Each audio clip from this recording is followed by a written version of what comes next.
Hello guys, welcome back to my channel. তোমরা সবাই কেমন আছো? আশা করি তোমরা সবাই খুব ভালো আছো। হ্যাঁ, আজকে অনেক দিন বাদে তোমাদের সামনে কিন্তু একটা ব্লগ নিয়ে এলাম। তো কি বন্ধু, দরজায় তো কড়া নাড়ছে পুজো এসে, তো ভাবলাম তার জন্য আজকে কিছু তোমাদেরকে ট্রেন্ডিং শাড়ি কালেকশন কিছু শেয়ার করি, মানে যেগুলো আমি কিনেছি সেগুলো তোমাদের সাথে শেয়ার করি। আমি জানি আমাদের মেয়েদের মোটামুটি শাড়ি প্রত্যেকের এই সময় কেনা হয়ে গেছে, এটা তো বলে লাভ নেই, সবার শাড়ি কেনা হয়ে গেছে। তাও আমি দেখাই আমি যেগুলো কিনেছি তোমাদের সাথে একটু শেয়ার করে নিই। তো কী বলতো বন্ধুরা, ব্যক্তিগতভাবে আমি ট্রেন্ডিং শাড়ির থেকে ট্র্যাডিশনাল শাড়ি বেশি পছন্দ করি, মানে যেটা চিরাচরিতভাবে চলে আসছে যে সমস্ত শাড়ি সেই সমস্ত। মানে এটা নয় যে 2024-এ আজকে এই শাড়িটা চলছে আর 2027-এ গিয়ে সেই শাড়ি আর খোঁজ পাওয়া যাবে না, সেই সমস্ত শাড়ি অতটা আমি পছন্দ করি না। যেটা আমি সারা জীবন আমি পরতে পারবো সেই সমস্ত শাড়ি আমি একটু বেশি পছন্দ করি। তো যাই হোক বন্ধু, আর বেশি বক বক করছি না, চলো তোমাদেরকে সোজা গিয়ে দেখাই আমার শাড়ি কালেকশনগুলো। আর যদি ভিডিওটা ভালো লেগে থাকে অবশ্যই একটা লাইক করে দিও, আর কমেন্টসে জানিও যে তোমাদের কার কোন শাড়িটা ভালো লেগেছে। আর হ্যাঁ, আরেকটা কথা বলে রাখি, কোনো শাড়ির দাম আমি এখানে মেনশন করছি না, তোমরা যদি গেস করে বলতে পারো আমাকে জানাবে, আমি দাম বলছি না। আর এখন দাম বলে লাভ নেই, আমি খালি শাড়িগুলোই তোমাদেরকে দেখাচ্ছি, কারণ শাড়ি অলরেডি সবার কেনা হয়ে গেছে। চলো তাহলে হ্যাঁ দেখাই। তো প্রথমে যেই শাড়িটা তোমাদেরকে দেখাই চলো, সেটা হচ্ছে দেখো এই শাড়িটা। এটা হচ্ছে তোমার ট্র্যাডিশনাল শাড়ি, খুলেই দেখাচ্ছি, খুলে খালে সব দেখিয়ে দিচ্ছি। এটা হচ্ছে তোমার ট্র্যাডিশনাল শাড়ি, এটাকে বলে গাদোয়াল, পিওর সিল্কের ওপরে। আমি কোনোটারই দাম বলছি না, বলেই দিচ্ছি। দেখো ট্র্যাডিশনাল শাড়ির তোমার গাদোয়াল শাড়ির একটা বিশেষত্ব হচ্ছে এই টেম্পেলটা, এটা হচ্ছে মেন। আর এমনি আঁচলটাতে পুরোটা গেছে এরকম করে। আমি তাড়াতাড়ি করে দেখাবো, কেননা অনেক শাড়ি আছে যেটা তোমাদেরকে দেখাবো। এটা হচ্ছে গাদোয়াল। গাদোয়াল শাড়ি আমি খুব পছন্দ করি, আমার খুব ভালো লাগে। যাই হোক, এটা ব্লাউজও বানানো হয়ে গেছে। এটা একটা শাড়ি, ব্লাউজ রেডি, এটা আর খুলে দেখাচ্ছি না, দেখাবার মতো কিছু নেই। তারপরে যেটা দেখাবো এটাও একটা গাদোয়াল। বললাম গাদোয়াল শাড়ি আমি খুব পছন্দ করি, বললাম না ট্র্যাডিশনাল ট্রেন্ডিংয়ের থেকে ট্র্যাডিশনাল শাড়িটা বেশি পছন্দ করি। এই দেখো, ওটা হলুদ নিয়েছি, এটা সবুজ, আঁচলটাতে এমনি পুরোটা কাজ গেছে। এই গাদোয়াল শাড়িগুলো খুব অ্যারিস্টক্রেটিক শাড়ি, বুঝতে পারলে তো, পরলে পরে এত ভালো লাগে। আর এটা টেম্পেলটা কিন্তু এর বিশেষত্ব, বারবার করে বলছি। এই গাদোয়াল শাড়িগুলো পুরোটাই এমনি করে গেছে, সবারই ব্লাউজ পিস রেডি, এবার খালি পরার অপেক্ষা, বুঝলে? তো যাই হোক, এই একটা শাড়ি। তারপর যে শাড়িটা তোমাদেরকে দেখাচ্ছি এটাও এক ধরনের গাদোয়াল, কিন্তু এই গাদোয়ালটা কি বলতো, খুব হালকা গাদোয়াল। দেখো পাটটা, আঁচলটাতে এমনি করা আছে রানী দিয়ে। এগুলো কিন্তু পিওর সিল্কের ওপরে হয়, কিন্তু পিওর সিল্ক, একদম পিওর সিল্ক। তোমরা হয়তো শাড়িটা দেখলে পরেই বুঝতে পারবে যে সিল্কের কোয়ালিটিটা কেমন। আমি বলছি যে কোনোটারই আমি দাম বলবো না, তোমাদেরকে বললামই আগেই, তোমরা কিন্তু গেস করে আমাকে জানাবে যে কোনটার কত দাম হতে পারে। এটাই তোমাদের আজকে পরীক্ষা। তো যাই হোক, এতগুলো অনেকগুলো হলুদ শাড়ি হয়ে গেছে নাকি আমার, আমি তো এখন লক্ষ্য করছি অনেক হলুদ শাড়ি নিয়ে নিয়েছি। আচ্ছা, এরপর যেটা নিয়েছি, এটা অ্যাকচুয়ালি আমার নেওয়ার ইচ্ছা ছিল না, তোমার দাদাভাই বললো এই শাড়িটা নাও, খুব ভালো লাগবে। এটাকে বলে হচ্ছে তোমার কি বলে যেন বললো, খাড্ডি বেনারসি। ভুলে গেছিলাম, নামটাই ভুলে গেছিলাম, কী অবস্থা। তো যাই হোক, খাড্ডি বেনারসি, এটা খাড্ডি বেনারসি, এটা পিওর সিল্কের ওপরে। কোনোটারই দাম বলছি না, বললামই। তোমরা মোটামুটি যারা শাড়ি আমরা মেয়েরা পরি সবাই মোটামুটি জানি শাড়ির দাম কত হতে পারে। তো এটা হচ্ছে আঁচলের পোর্শনটাতে এরকম আছে, আর পুরোটাতেই এরকম করে গেছে। তারপর যখন পরবো তারপর তো তোমাদেরকে দেখাবো, এখন এমনি করেই দেখিয়ে দিচ্ছি, দেখে নাও আমার পুজোর শাড়ি কালেকশন। খাড্ডি বেনারসি, সবার ব্লাউজ বানানো হয়ে গেছে, ব্লাউজ রেডি। আচ্ছা, এরপর যেটা আমি নিয়েছি সেটা হচ্ছে এটাও ট্র্যাডিশনাল শাড়ি। এত ট্র্যাডিশনাল শাড়ি নিয়ে নিয়েছি, ট্রেন্ডিং শাড়ি আর ভুলে যাচ্ছি। সেটা হচ্ছে দেখো বাংলাদেশি ঢাকাই, অরিজিনাল যে বাংলাদেশের যে ঢাকাই, সেই ঢাকাই। এই বাংলাদেশি ঢাকাইগুলোর একটা প্রবলেম হয় কি বলতো, যদি ঠিকঠাক করে না পরা হয় না, এগুলো ভাজে ভাজে কেটে যায়। এটার আঁচলটা এরকম গেছে, আর পুরো শাড়িটা এরকম অলিভ গ্রিন আর রানির মধ্যে গেছে। দেখো এমনি করে দেখাই, হ্যাঁ তোমরা বুঝতে পারবে। এটা কিন্তু অরিজিনাল বাংলাদেশি ঢাকাই। বললাম ট্র্যাডিশনাল শাড়ির বাহার আমার। এইবার আমি আসি ট্রেন্ডিং শাড়ি, ঠিক আছে? সেটা হচ্ছে এই শাড়িটা দিয়ে স্টার্ট করব। অর্গানজা গত 2 বছর ধরে একদম পুরো মাতিয়ে রেখে দিয়েছে আমাদের মেয়েদেরকে।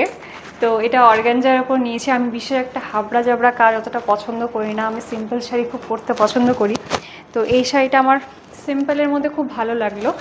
অর্গানজা এটা, তার মধ্যে এরকম করে কাজ করা আছে, বুঝতে পারলে?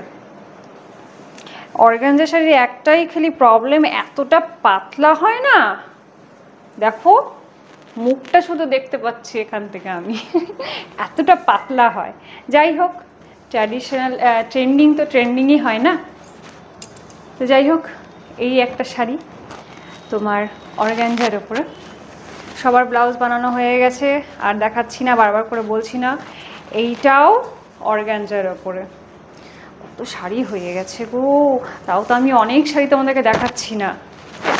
দেখো এটাও অর্গানজার ওপরে। গত 2 বছর ধরে খুব ট্রেন্ডিংয়ে চলছে অর্গানজাটা। এটা আঁচলটা। আর আমার বেশিরভাগ শাড়ি তোমরা দেখবে হয় সবুজ, নয় হলুদ, নয় রানী, এই 3টের মধ্যেই ঘোরাফেরা করে।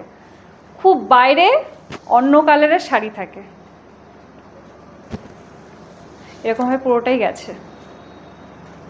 খুব পাতলা হয়, খুব পাতলা, ট্রান্সপারেন্ট, প্রচুর ট্রান্সপারেন্ট। আচ্ছা, এরপরে যেটা নিয়েছি, বাবারে এইটা তো এই বছরে মনে হয় হিট শাড়ি, মানে ট্রেন্ডিংয়ের মধ্যে বলছি। শিয়াচু না হিয়াচু কী সব বলছে। কি বলো তো বন্ধুরা, তোমাদেরকে বলে রাখি, এটা আমি প্রথমে মায়ের জন্যই কিনেছিলাম, কিন্তু মা বললো আমি এটা পরবো না, কারণ খুব পাতলা। আর মা বললো আমি এই ধরনের শাড়ি পরতে পারবো না, তুই নে। যাই হোক, আমি বললাম ঠিক আছে দাও, ট্রেন্ডিং চলছে বলে কথা, একদিন পরেই নেব। তো এই শাড়িগুলো তোমার এমনি করে স্টোন ওয়ার্ক গেছে পুরো শাড়িটাতেই, বুঝতে পারলে? ভেতরে কিন্তু এটা কোনো কাজ নেই, কিন্তু প্লেন। আর এই পার ধরেই স্টোন ওয়ার্কটা পুরোটাই গেছে।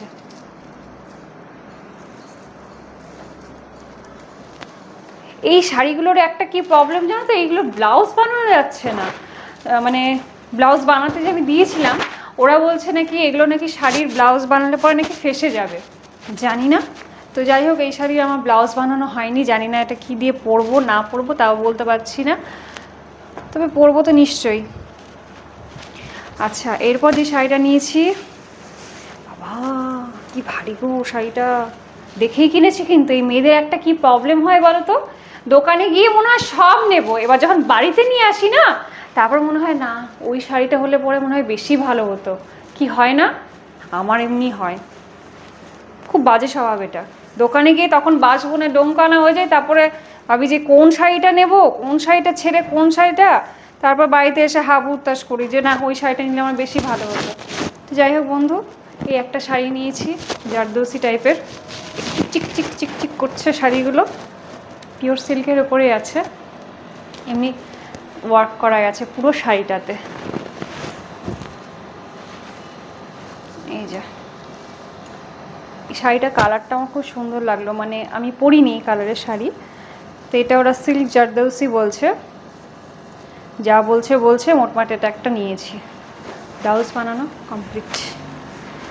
আচ্ছা, এবার কি হয়েছে জানো তো, বলে রাখি, আমার তো মেয়ে বড় হয়ে গেছে, এবার মেয়ের জন্য নিয়েছি 2খানা শাড়ি, ঠিক আছে? তার মধ্যে মেয়ে বলছে এখন নাকি এটা পরবো না, আরেকটা শাড়ি যেটা নিয়েছিলাম সেই শাড়িটা ওর খুব পছন্দ। যাই হোক, মায়ের থাকলেই মেয়ের থাকবে। তো এই একটা শাড়ি নিয়েছিলাম মেয়েটার জন্য ভেবেই, কিন্তু মেয়েটা বললো পরবো না। না পরলে না পরবি, আমিই পরে নেবো, কী আছে। এটা পিচ কালারের ওপর নেটের। এই সমস্ত শাড়ি সবসময় ট্রেন্ডিং কম বয়স্ক মেয়েদের জন্য, তাই না? জানি না আমাদেরকে পরলে কেমন লাগবে। তবে এই শাড়িটা একটা নেওয়া আছে নেটের, পুরো শাড়িটাতেই এরকম করে গেছে। এগুলো কম বয়স্ক মেয়েদের পরলে পরে ভালো লাগে। কালারটা খুব সুন্দর, বলো, পিচ কালার, ডিপ পিচ। কত শাড়ি আর তোমাদেরকে দেখাবো।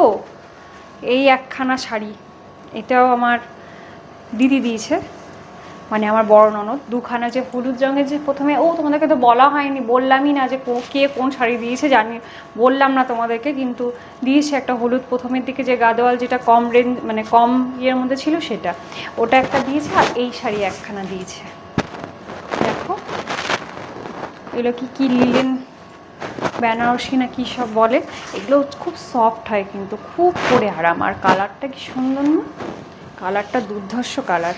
বললাম না, আমার বেশিরভাগ শাড়ি দেখবে সবাই জানে, হয় সবুজ, নয় হলুদ, নয় রানী, থাকবেই। ব্ল্যাকও আমি খুব পছন্দ করি, কিন্তু ব্ল্যাকটা সব জায়গায় পরা যায় না বলে আমি ব্ল্যাকটা খুব একটা কিনি না, কিন্তু আমার ব্ল্যাক পরতেও দারুণ লাগে, খুব ভালো লাগে। এইটা একটা। ও বাবা, আমি শাড়ি দেখাতে দেখাতে ক্লান্ত হয়ে যাচ্ছি, তোমরা ক্লান্ত হচ্ছ না তো? হয়েও না, পুজোর শাড়ি বলে কথা। এই একখানা শাড়ি, আরও তো শাড়ি দেখালামই না বন্ধু, এই কটাই দেখালাম আপাতত। এটা এমনি তোমার ওই কী বলে এটাকে, ওই যে হ্যান্ডলুমের মধ্যে, বুঝতে পারলে তো? এরকম আঁচল গেছে আর পাড় ধরে এমনি গঙ্গা যমুনা, এদিকে সবুজ বর্ডার গেছে আর এদিকে রেড বর্ডার গেছে। এটা কিন্তু হ্যান্ডলুম, পিওর হ্যান্ডলুমের শাড়ি, খুব নরম, বুঝতে পারলে?